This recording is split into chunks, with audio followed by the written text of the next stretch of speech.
Hello everyone, I hope you're all having a spooky day. Today we're going to be talking about the remake of the classic Invasion of the Body Snatchers, and this movie came out in 1978, and I'm really excited to be talking about it today. The movie has a really stacked cast. It's directed by Philip Kaufman and stars Donald Sutherland, Brooke Adams, Jeff Goldblum, Veronica Cartwright, and many more. Let me know what you think about this movie down below, or if you've seen any other version of the movie, let me know what you think about it as well. I recently saw the 50s version in my film class, and that became one of my favorite horror movies of all time. I think it's such a great movie and it has such great suspense and a great leading character, and me loving that movie so much led me to actually want to watch the remake to kind of see how it holds up in the 70s and how they did. A lot of people reading online about what they thought says that this is one of the better remakes out there, and we'll find out what I think about it right now. So before I get into my general thoughts, I kind of wanted to talk a little bit about when it was released. So the director Philip Kaufman was a big fan of the 1956 film, which led him to want to direct this one as well. And at the time he hadn't read the novel that the story is actually inspired from. And he says that on the movie's 40th anniversary, the director actually said that back then when he was first directing the film, he thought, well, this doesn't have to be a remake as such. It can be a new envisioning that was a variation on a theme. And I think that just goes to show that this story could, talk about a lot of different things in different time periods that it comes out in. And the first change that he did was making the movie in color, but then the second one was changing the location to San Francisco, and this specific choice was done because it's a city that he loved. It's a city that he thought had a lot of progressed ideas and politics and just progressed society in that city, and he kind of thought about it as, can this happen to one of the best cities in the country, in the world? And then the cinematographer of the movie, Michael Chapman, worked with Philip Kaufman, the director, to make the movie film noir, and they would review some classics of that genre before production, and some of the elements that they borrowed from film noir were shooting from different angles that were typical for the film noir genre, also working a lot with the shadows and stuff. And I think the cinematography in this movie really works, and hearing that they were inspired by the film noir genre kind of makes sense when you consider and you look at it and kind of figure out the similarities between the genre and this movie itself. One other cool thing to know about this movie is that a lot of the special effects of the film were actually done on camera, not really done using post-production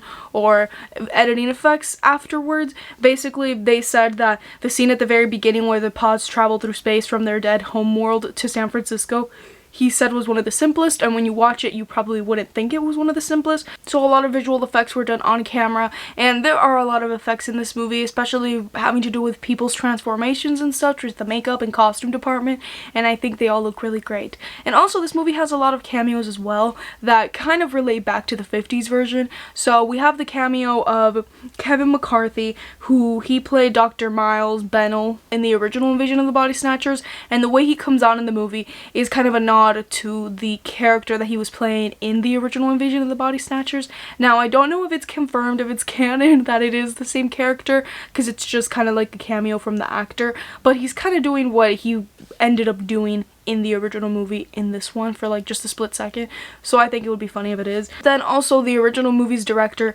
Don Siegel, he also appears as a taxi driver in the movie. So they have a bunch of little cameos of the original movie, and I like that they kind of kept them involved in some way in the process of making the movie. But what are my actual thoughts on this movie? So I think it's okay. Like, I liked it, but I definitely think I liked the original one a lot more. I'm gonna try really hard to stray away from comparisons in this video because it's not really a straight-on comparison, but a lot of the things that I don't like about this movie, I kind of don't like them because I've seen them done way better in the original version, so I might kind of be going back and forth a little bit. But I'm going to talk about what I do like about this movie. So I really like the acting. I think Donald Sutherland is a really great actor. He does a really great job here. It was really nice to see him in like a young role. Honestly, didn't even know he was in the movie. I was just excited to watch it, put it on HBO Max, and there he was. However, with that aspect, I think the involvement of the leading character, or the urge, the desire to like want to figure this out and beat these people, these pods, these aliens, whatever you want to call them, I don't think it's as strong as it is in the original movie. And I'm not really comparing the actors because they both did a really great job, but for some reason I thought that in here it was a little bit more tame. There was not that much desire to want to survive this, in my opinion, because I feel like in the first one I was really the entire time with this character. Like, he was about to go insane trying to figure this out, and although Donald Sutherland's character here is also trying to find answers and is trying to go out of his way to figure this out, especially when him and Elizabeth start to fall in love and like that whole aspect, like he really wants to figure this out for both of them to survive. But I don't think it was as strong as it was in the original movie. The sound design was really great, but something that I did notice was that as the movie went on, there was less and less music. It's almost like it got quieter. The world kind of started shutting down a little bit more, like this musical score that we had going on, and I think it builds the suspense in that aspect, because even though in horror movies, in the most suspenseful moments, they do put music, they play a score, I think it's also just as scary, if not more, when it's complete silence. And that happened a lot towards the end of the movie, where you had a less and less amount of score and noise in the back. And I think that kind of might relate to the idea that there's less and less humans in this world, because the pods are taking over and stuff like that, because as the movie goes on, we have less and less humans that we can count on. So I think it was kind of in relation to that, and I think that's really cool if it was. And even if it wasn't, still think it was really cool that they started making the score go a lot quieter as the movie progressed. I also really like the first half of this movie. I think it's definitely my favorite in comparison to the first half and the second half of the movie. The first half is full of suspense. It's full of a lot of moments where you just are put into this regular world, but there's something wrong going on and characters don't really know where it's coming from, what is actually wrong. It starts off with Elizabeth essentially being like, he's not himself and stuff, and especially because we never see the first transformation ourselves, it's almost like you also doubt what's really going on and what is the whole scenario and the concept of all of this.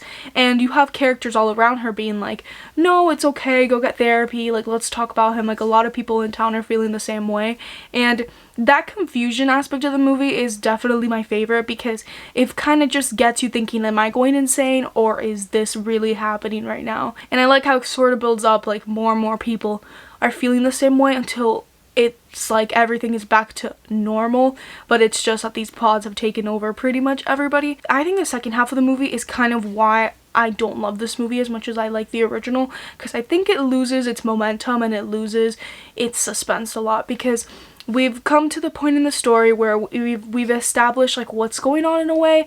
Like we don't totally understand it yet, but we understand it in a way where, okay, mostly everybody here is not human anymore. We have only these characters that are humans. And then it kind of just becomes an endless amount of like walking around and hiding. And I think the first half also works because since this concept is new to the characters and the audience, there's a lot to play with there. Like you can go in a lot of different directions and test new things, but at this point when they've kind of discovered what's going on, it feels kind of boring. And the second half of the movie I think is pretty boring, which is kind of a bummer, because I think if it was going in the same momentum and the same pace it was in the first half, I think this movie would have been a lot better. But yeah, I didn't appreciate how it was kind of really repetitive. But what I will say is a lot better than the original is the ending of this movie, and that's kind of the only spoiler that I want to talk about, so I'm gonna just dive right into spoilers. But I really like the ending of the movie.